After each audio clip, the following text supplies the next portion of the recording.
Jie 2 kartus į jį šovė, tada išmetė už borto kartu su jo neįgaliojo vežimėliu. Ir tai dar ne pati beprotiškiausia Achilės Lauro gyvenimo dalis.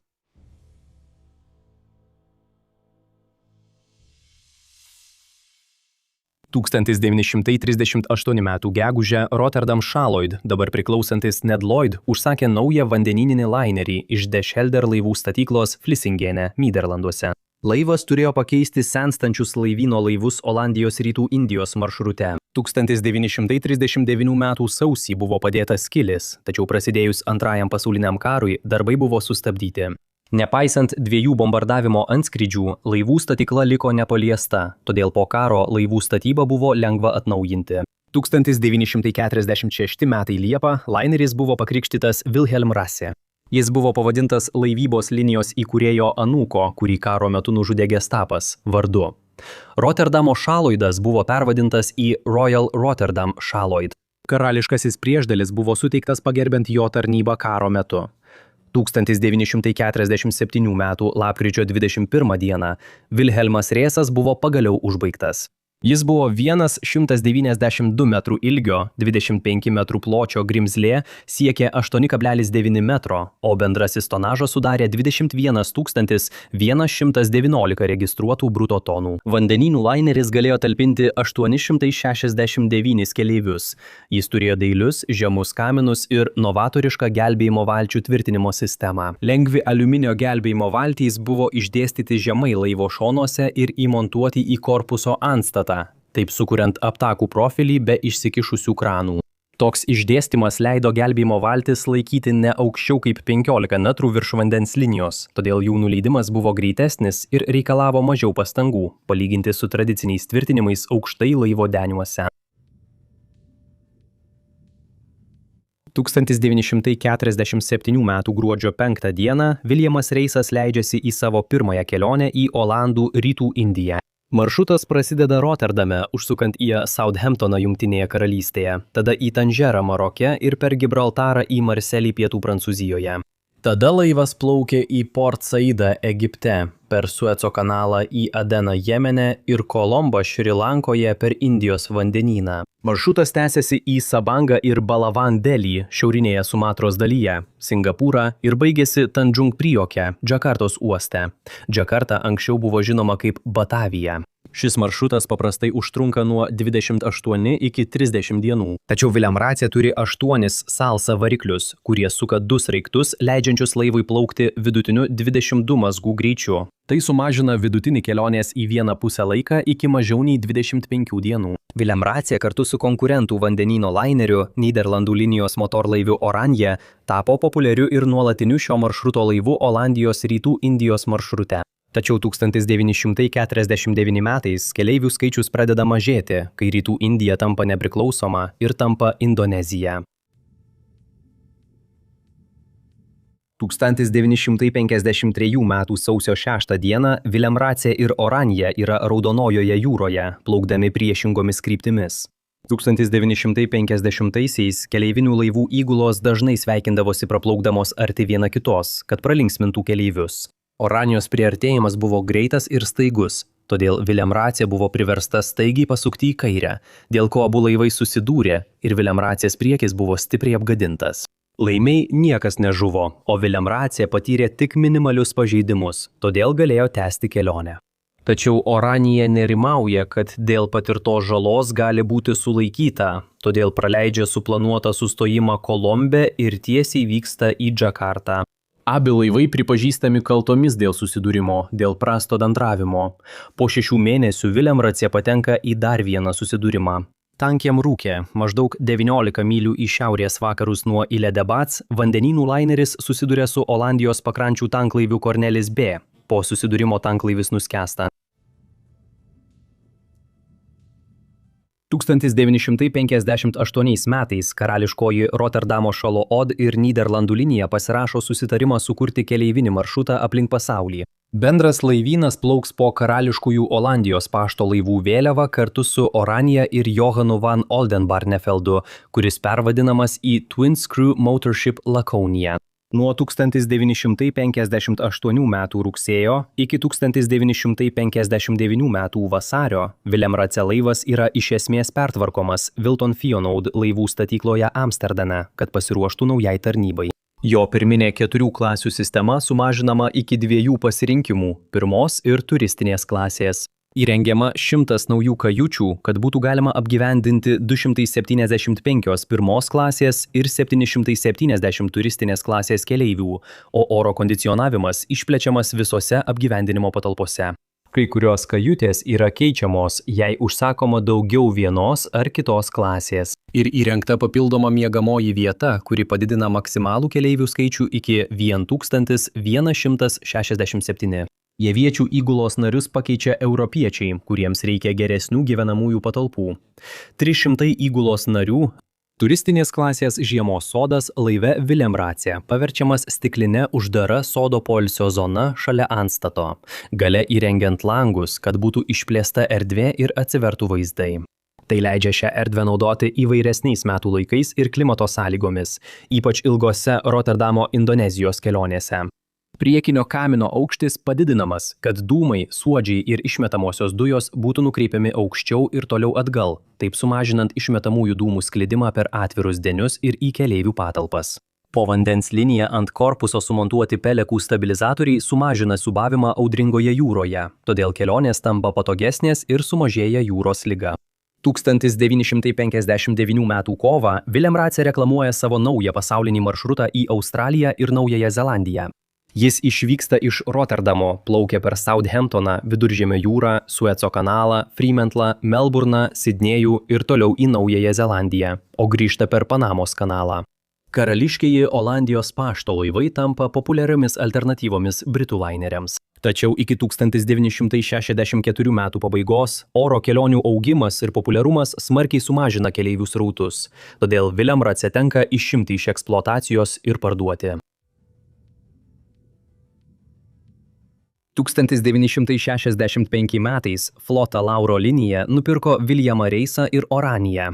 Williamas Reisas pervadinamas įmonės savininko, didžiausio Italijos laivų savininko ir 1950-ųjų Neapolio mero Achilles Lauro vardu, o Oranija pervadinama jo žmonos Angelinės Lauro vardu. Po pardavimo Achille Lauro ir Angelinė Lauro siunčiami į Palermą, kurie pertvarkomi į hibridinius kruizinius laivus. 1965 m. rugpjūčio 29 d. Achilles Lauro laive įvyksta sprogimas mašinų ir pagalbinėse patalpose, kuris sukelia trumpą, bet rimtą gaisrą. Gaisras greitai suvaldomas, didelės struktūrinės žalos nepadaroma, tačiau tai gerokai atidelsia laivo pertvarkymo darbus. Antrasis Achilles Lauro pertvarkymas apima didelį antstato prailginimą, prie laivo priekio pridedant 4 metrus. Dūmtraukiai paaukštinami, įrengiami nauji dūmų sklaidytuvai. Priekinėje promenados denio dalyje ir naujuose pirmos klasės baseinuose įrengiamos stiklinės sienos apsaugai. Apgyvendinimas pritaikomas naujam kruizais besidominčiam klientui. Visiškas Achille Lauro pertvarkymas paverčia jį moderniu laineriu, panaikinant visus pirminio prieškarinio dizaino pėdsakus. Jo korpusas perdažomas kruizų linijos klasikinė mėlyna spalva, dėl kurios Achille Lauro ir gauna savo pravardę – mėlynoji dama. 1966 m. balandį Achille Lauro pradeda aptarnauti Flotilauro linijos maršrutą į Australiją iš Šiaurės Europos, į Sidnėjų, Australiją ir Wellingtoną, Naująją Zelandiją. Vienos iš savo kelionių metu jis padeda evakuoti britų kariškių šeimas, kurios pateko į neramumus Jemene, o šie galiausiai lėmė britų valdymo šalyje pabaigą. Achille Lauro atlieka vieną iš paskutiniųjų šiaurinių perėjimų per Sueco kanalą, prieš jam užsidarant 1967 m. 6 dienų karo tarp Izraelio ir Arabų valstybių koalicijos metu. 1972 metais Achille Lauro trečią kartą rekonstruojamas Genujos laivų statykloje Italijoje, kad visiškai pereitų iš linijinio laivo į kruizinį laivą. Atnaudinamos viešosios erdvės kajučių išdėstymas, laivo patogumai, taip pat pagerinami ankstesnių pertvarkymų sprendimai, tokie kaip oro kondicionavimas, stabilizatoriai ir papildomos kajutės. Pertvarkymo metu kyla dar vienas gaisras, kuris yra rimtesnis nei per ankstesnį pertvarkymą kilęs gaisras. Gaisras padaro didelę žalą ir prailgina remonto darbus dar 5 mėnesiais. Po renovacijos ir remonto Achille Laura baigė savo keliones kaip vandenynų laineris ir pradeda naują gyvenimą kaip kruizinis laivas, galintis priimti iki 1167 keleivių 6 deniuose. 1975 m. balandį, plaukiant per Dardanelų sąsiaurį, Achille Laura netyčia atsitrenkė į Libano gyvulių gabenimo laivą Yusuf. Susidūrimas įvyksta siaurame, judriame vandens kelyje, kuriame intensyvus eismas. Yusuf greitai nuskęsta ir vienas įgulos narys žūsta. Achille Laura patiria tam tikrų pažeidimų, tačiau po remonto toliau plaukioja kruizais. Kitais metais Italijos finansų policija Genujoje areštuoja Achille Laura kaip dalį tyrimo dėl neteisėtų lošimų laive, kuriuos vykdė Flotilauro linijos. Laivas buvo areštuotas po pranešimų apie neleistiną kazino veiklą ir galimą mokesčių slėpimą kruizų metu. Laivas laikomas uoste, todėl veikla trumpam sustabdoma. 1981 m. gruodį viename bare kilo gaisras, o evakuacijos metu žuvo 3 keleiviai. Laivas smarkiai apgadintas ir išimamas iš eksploatacijos. 1982 metais laivas buvo laikomas Kanarų salose, kai Lauro Lines bankrutavo ir kreditoriai areštavo laivą. Laivas laikomas apie metus, kol vyksta teisiniai ginčai dėl įmonės skolų. Galiausiai įsikiša Italijos valdžia ir Achille Lauro grįžta į Genują. 1985 metais Graikijos laivybos kompanija Chandras Line pagal nuomos sutartį perima Achille Lauro. 1985 m. spalio 3 dieną Achille Lauro išplaukė iš Genujos Italijoje į 12 dienų kruizą po Viduržemio jūrą. Kruizas numatytas aplankyti Neapolį, Aleksandriją, Port Saidą, Aždodą, Limasolį, Rodą, Pirėjų, Kaprį ir tada grįžti į Genują. Laive yra 748 keleiviai ir keli šimtai įgulos narių. Spalio 7 dieną laivai prisišvartavo Aleksandrijoje, Egipte ir 651 keleivis išlipo apžiūrėti piramidžių, ketindami vakare vėl prisijungti prie laivo Port Saide. Kai ekskursantai išvyksta į krantą, 4 vyrai su AK-47 automatais užgrobia laivą, paimdami įgulą ir 97 keleivius įkakaitais. Šie vyrai yra Palestinos išlaisvinimo fronto frakcijos nariai vadovaujamos Mohamedo Zaidano, dar žinomo kaip Abu Abbasas, ir susijusios su Palestinos išlaisvinimo organizacija. Jie priverčia kapitoną palikti uostą ir liepia įgulai tęsti savo pareigas. Užgrobėjai reikalauja, kad Izraelis paleistų 50 palestiniečių kalinių. Izraelis nereaguoja ir laivas pajuda Sirijos link. JAV ir Italijos vyriausybių prašymų Sirija atsisakė leisti laivui prisišvartuoti. Todėl užgrobėjai nužudo neįgalų žydų kilmės amerikietį keleivį vardu Leonas Klinghofferis. Jie 2 kartus jį nušauna, tada liepia 2 keleiviams išmesti jį už borto kartu su jo neįgaliojo vežimėliu. Užgrobėjai nurodo kapitonui plaukti į Kiprą, tačiau ir ten jiems neleidžiama įplaukti. Nusivylę užgrobėjai liepia Achille Lauro grįžti į Port Saidą. Po 2 dienų dėrybų Egiptas sutinka su užgrobėjų reikalavimais, saugiu tranzitu per Egiptą ir neliečiamybę mainais į įkaitų paleidimą iš laivo. Užgrobėjai oro bendrovės Egypt Air 737 lainerių yra nuskraidinami į Tunisą. Pakeliui lėktuvą perima 7 JAV karinio jūrų laivyno F-14 Tomcat naikintuvai iš lėktuvnešio USS Saratoga. Lėktuvas priverstinai nutupdomas Siganelos karinio jūrų laivyno oro bazėje, NATO bazėje Sicilijoje, kur JAV Delta Force apsupa lėktuvą. Tada Italijos karinės oro pajėgos ir policija apsupa Delta Force ir visi ginčijasi, kas gaus užgrobėjus. Šis incidentas, žinomas kaip Sigonelos krizė, išsprendžiamas JAV pajėgoms pasitraukus ir Italijos valdžiai laimėjus. Tačiau tai pakenkė diplomatiniams JAV, Italijos ir Egipto santykiams. Achille Lauro grįžta į savo namų uostą Genujoje, Italijoje. Šis užgrobimas patraukia pasaulio dėmesį ir sužlugdo kruizų industriją Viduržemio jūroje. Kruizai atšaukiami, nes sumažėja keleivių skaičius. Tačiau 1986 m. kovą Achille Lauro atnaujina savo įprastą kruizų tvarkaraštį po Viduržemio jūrą, o po mėnesio užplaukia ant seklumos prie Aleksandrijos. Po 7 valandų laivas ištraukiamas be jokių pažeidimų. 1987 metais Flotilauro liniją perima Mediterranean Shipping Company, šiandien geriau žinoma kaip MSC kruizai, o nauja įmonė pavadinama Star Lauro.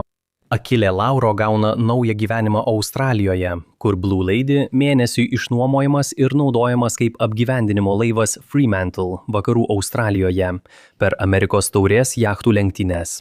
10-ojo dešimtmečio pradžioje Achille Lauro plaukioja Australijos maršrutu, kertančiu Keiptauną, Pietų Afriką ir vyksta į Pietų Ramiojo vandenyno vietas, tokias kaip Naujoji Kaledonija ir Vanuatu. 1994 m. lapkričio 30-osios vakarą Achille Lauro plaukė į Pietų Afriką. Laive yra 979 keleiviai ir įgulos nariai. Už 50 mylių nuo Somalio krantų mašinų skyriuje kyla gaisras. Sprogsta variklio karteris, leidžiantis aušinimo alyvai patekti į išmetimo sistemą, kur užsiliepsnoja stiprus alyvos gaisras. Niekas nepastebi gaisro, kol jis jau nekontroliuojamai liepsnoja. Įgula bando gesinti mašinų skyriaus gaisrą naudodama laive esančias žarnas ir vandenį paimta iš baseino.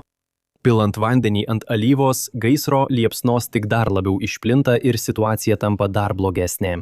Kapitonas priima sprendimą surinkti visus keleivius į viršutinius denius ir ruoštis palikti laivą.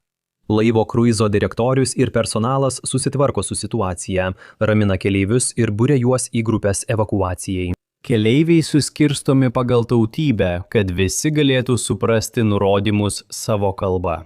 Tarp personalo yra Mosas Hillsas, gitaristas, kuris padėjo gelbėti keleivius, kai oceanus nuskendo prieš 3 metus. Aš sukūriau vaizdo įrašą apie tai, kaip Mosas Hillsas išgelbėjo keleivius, kai kapitonas ir įgula paliko skęstantį laivą. Nuorodą į jį paliksiu čia. Vyresnio amžiaus vokiečių keleiviui reikia grįžti į savo kambarį pasimti širdies vaistų, tačiau ne vienam keleiviui neleidžiama grįžti į savo kajutę, nes ugnis ir dūmai plinta. Tada Mosas Hillsas apsivinioja veidą storais šlapiais rankšluosčiais ir eina į degantį laivą. Pusiaukelėje dūmų tiek daug, kad jis nebegali kvėpuoti. Jis apsisuka ir pamato, kad priešgaisrinės durys koridoriuje užsidarė ir užsirakino jam už nugaros. Tačiau jam pavyksta rasti išėjimo duris, kurios veda į mažą barą prie baseino denio ir į atvirą erdvę. Kitą rytą po beveik 7 valandų jų pastangos suvaldyti gaisrą žlunga ir liepsnos greitai išplinta. Į mašinų skyrių gaisrui gesinti pumpuojamas vanduo sukelia naują problemą. Laivas pasviro, o gaisras plinta toliau. 5 valandą ryto kapitonas duoda įsakymą palikti laivą. Liepsnos plinta link paskutinių 2 gelbėjimosi valčių kabančių prie laivo šono, palikdamos dalį įgulos ir keleivių įstrigusių, tarp jų ir Moss Hills. Jis ir likusi įgula nukreipia keleivius link pripučiamų gelbėjimo plaustų laivo gale. Tuo pačiu metu viena iš jau vandenyje esančių standžiųjų gelbėjimosi valčių dreifuoja link laivo galo. Pripučiamieji gelbėjimo plaustai laikomi denyje stiklo pluošto kapsulėje, kuri atsiveria, kai patenka į vandenį. 2 įgulos nariai pakelia vieną iš jų per laivo bortą. Plaustas nusileidžia į standųjį gelbėjimosi valtį, kuri nuplaukė po laivagaliu, užmušdamas vieną britų keleivį ir sužeisdamas dar 8. Keleiviai ir įgula gelbėjimosi valtyje nustumia gelbėjimosi plaustą į vandenį. Mozas ir kiti keleiviai nusileidžia 15 metrų žemyn siūbuojančiais virviniais laiptais. Jie šoka į vandenį ir nuplaukia prie pripučiamo gelbėjimosi plausto. Mosas ir įgula įtraukia pagyvenusius keleivius į gelbėjimosi plaustą.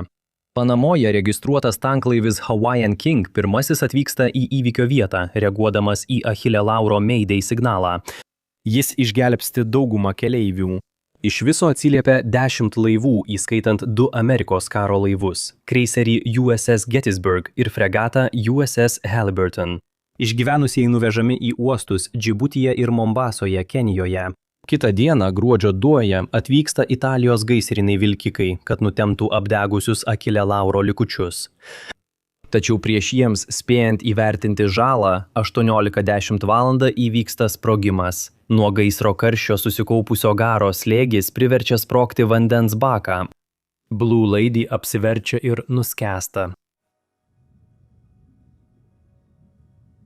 Dėžė Mosas Hillas negavo vaistų ir vėliau tą naktį gelbėjimosi valtyje vyresnio amžiaus vyras mirė nuo širdies smūgio. Olandė mirė, o kito vyresnio amžiaus olandų vyro taip ir nerado. Kartu su keleivių gelbėjimosi valtyje aukų skaičius išaugo iki 4. Achille Lauro nuskendo maždaug už 100 jūrmylių nuo Somalio krantų Indijos vandenyne. Vandens gylis ten siekia nuo 4000 iki 5000 metrų. Tai yra giliau nei Titanikas, kuris nuskendo 3800 metrų gylyje. Po to, kai Achille Lauro nuskendo, Star Lauro iš draudimo gavo 17,2 milijono JAV dolerių, kas 2025 metais būtų apie 40 milijonų dolerių. 4 pagrobėjai buvo teisiami Italijoje kartu su 11 bendrininkų. Jiems buvo skirtos bausmės nuo 15 iki 30 metų kalėjimo. Star Lauro tapo MSC Cruisers ir šiuo metu pagal keleivių talpą tarp kruizinių operatorių pasaulyje užima 3. vietą. Norėdami pamatyti daugiau nelaimių, dabar spustelėkite vaizdo įrašą ekrane.